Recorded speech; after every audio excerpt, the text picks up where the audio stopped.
My left arm doesn't work as well. Isn't it great? Is it? So I like to inject a little bit of informative comic relief. It's not a comedy show, although I do tend to try to break the ice with sarcasm once in a while. But there is nobody better at Donald Trump at flipping the script. Remember yesterday, Benicio, they'll flip you for real. There is nobody better at doing that than Trump. Now, one of my bête noirs I can't stand. One of these things that drives me absolutely wild. It's been hanging out there and I just can't stand it about the media.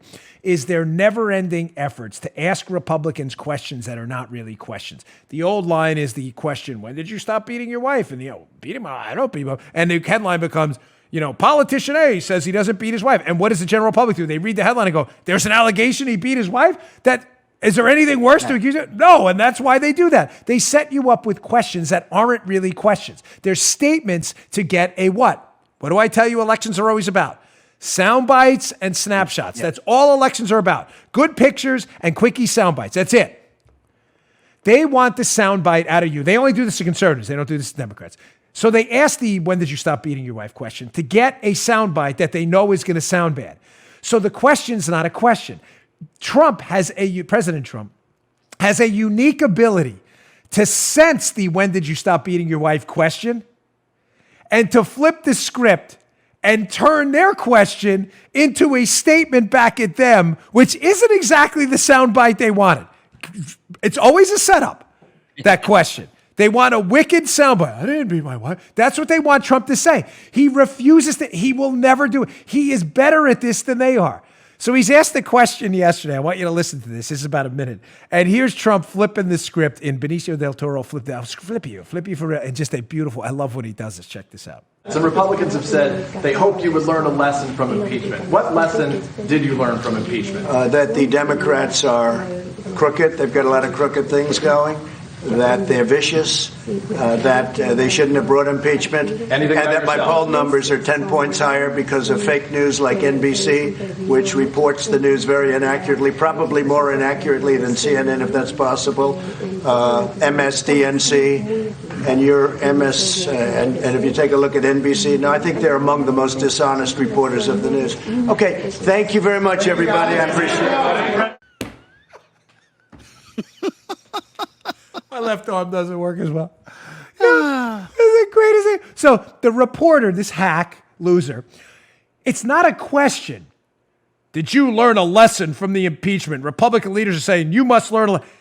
It's not a question. They're not asking him anything. They want a soundbite, and the soundbite they want is Trump talking about divisions in the Republicans who hate Donald Trump and who taught him a lesson.